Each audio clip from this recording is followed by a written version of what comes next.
Welcome back, everyone, to the Real Talk Podcast, episode 18. We are finally back on schedule. I know last week's episode came out a day later than expected, but we are back to Wednesdays. Excited to talk all things movies. We have some news, we have box office updates, and we will be reviewing Deadpool on this week's podcast.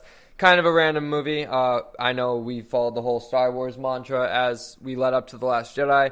But, we just figured Deadpool because actually the anniversary of its 2-year release now is coming up early February 12th, I believe. I think it was actually released on Valentine's Day, if I'm not mistaken.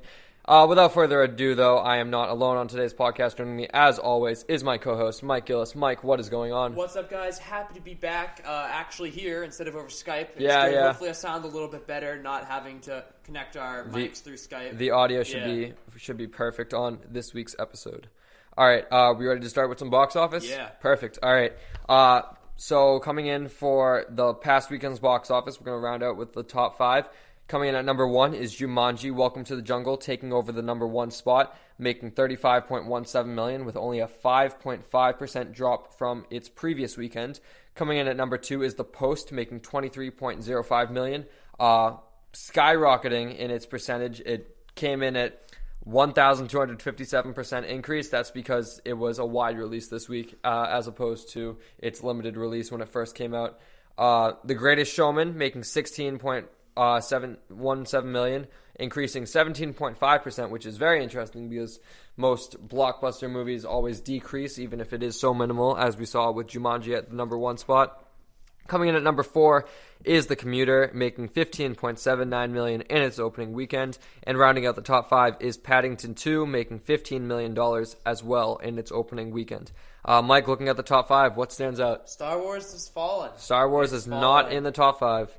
It's I expected that to happen, to be honest with you. Eventually, yeah. Because Jumanji, that came out the weekend after Star Wars, correct? Yes. Which I'm surprised Jumanji is still at number 1. Yeah, it's making a lot of money. It's making a lot of money. I guess, it's kind of the only blockbuster out right now that the whole family can go to, because not everyone's going to like Greatest Showman. Not everyone wants to see a musical. And Paddington 2, although it has great critical reviews, 100% in Rotten Tomatoes, it is kind of towards, smaller children. And then you have The Post, which is it's a drama directed by Steven Spielberg. And The Commuter, that's the action Liam Neeson movie, right? Yeah, the Liam Neeson January movie. Yeah. The classic Liam Neeson January movie. Love it. But, no, good for Jumanji to stick up there. A lot of people did not believe in Jumanji when it was first announced, and it's done well economically, with money, and it's done good critically, too. Yeah, The Post, essentially Oscar bait. Yeah. It's wide release.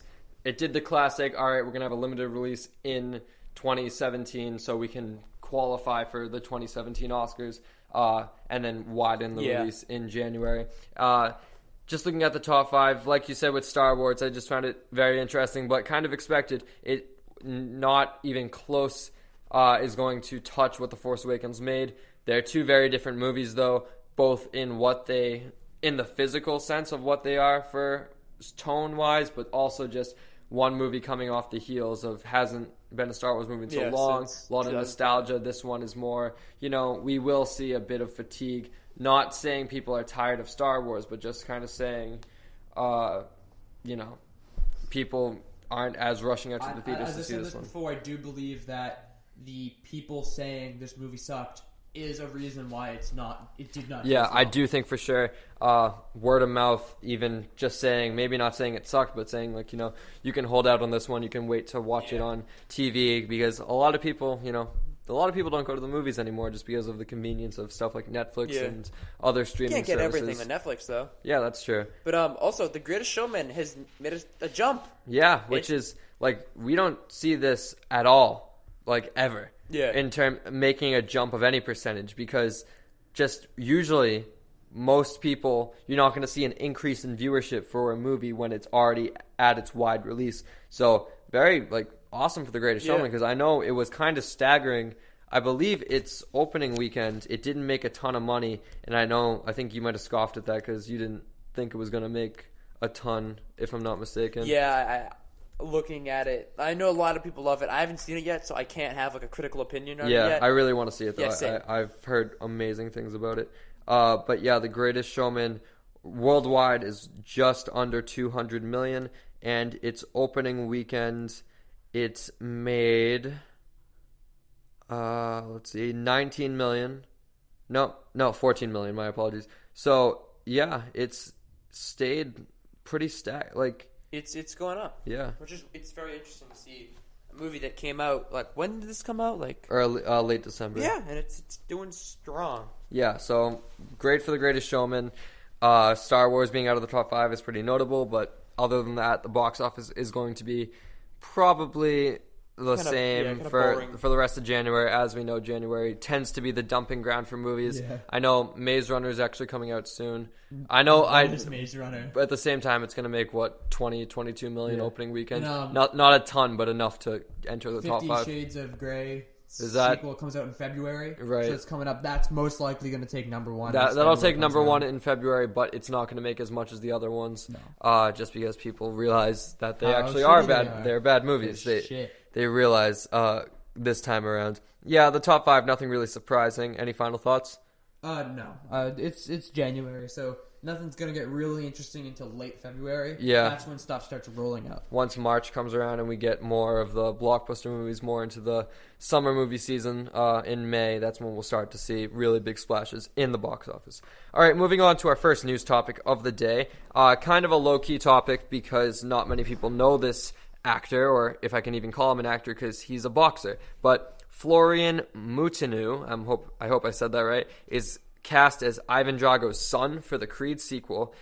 Just a little background on him. There's not much known about him, but he is a Romanian boxer, and his only filmography includes a Romanian film called Bogats. Not Borat.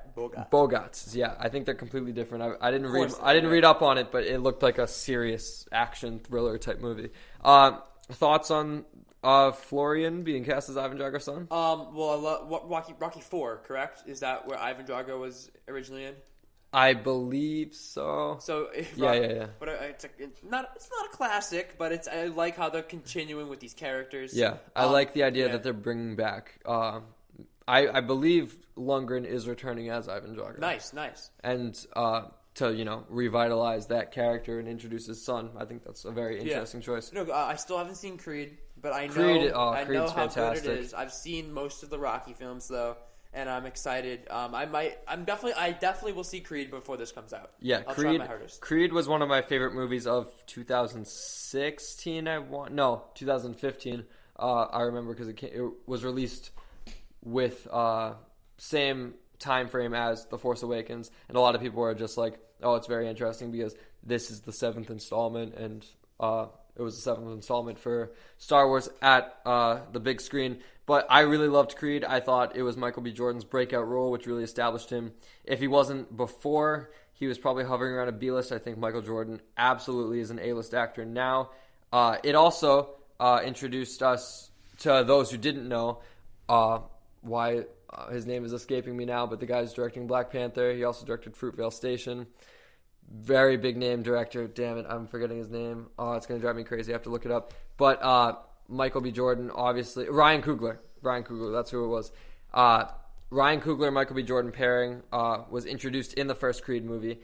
And people really saw that these two, like this director-actor pairing, work so well together. People are calling it the next coming of Scorsese and DiCaprio, which sounds crazy, but, Scorsese and DiCaprio have worked together on almost all of their films. Yeah. And so, obviously, Coogler couldn't direct Creed 2 due to commitments with Black Panther, but Michael B. Jordan, obviously playing Killmonger in Black Panther, so they still have that relationship tie. This movie is being directed by Stephen Caple Jr. In one of our earlier podcasts, we did the report that Sylvester Stallone was going to direct this movie, and at some point in the weeks he dropped out of it. I don't know exactly why. He's in Creed 2, right? He is in Creed 2, but he just dropped out of directing duties. So, because it wasn't like it was a report. It was official. It was announced that he was going to direct the movie. I don't know if just he wasn't up for the task or there was too much conflict on set.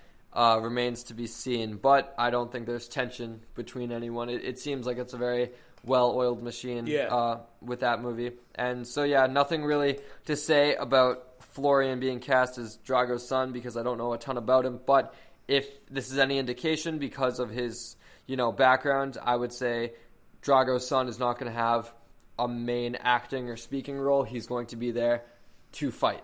You know what I mean? Yeah. They're not going to... They didn't cast... If they were going to cast someone to have like a main speaking role, they would have cast an actor with a lot of filmography. With chops, yeah. Florian Mutinu, it sounds like, he is a boxer in real life, so they just got him to add that bit of realism, and he's not going to be doing anything that's going to get him who looked was at. a wrestler in real life and was now a famous actor? John Cena, The Rock. Yeah. Yeah. Oh, I was going for The Rock. Yeah. John Cena, just because John Cena, he's still in wrestling and movies. But yeah, it's different though, because wrestling, like, they're already actors. They're already like portraying a role for years upon years. They are familiar with the boxers, They're kind of just there for the sport aspect. So if anything, it indicates we're going to get more of a combat feel to this movie rather than a lot of like the lights and cameras with it. But anyways, Creed 2 does land this November, November 21st. And it is being directed by Stephen Caple Jr., as I said before, and it will star Michael B. Jordan, Sylvester Stallone, and what's her name? Valkyrie from Thor, Tessa Thompson. There we go.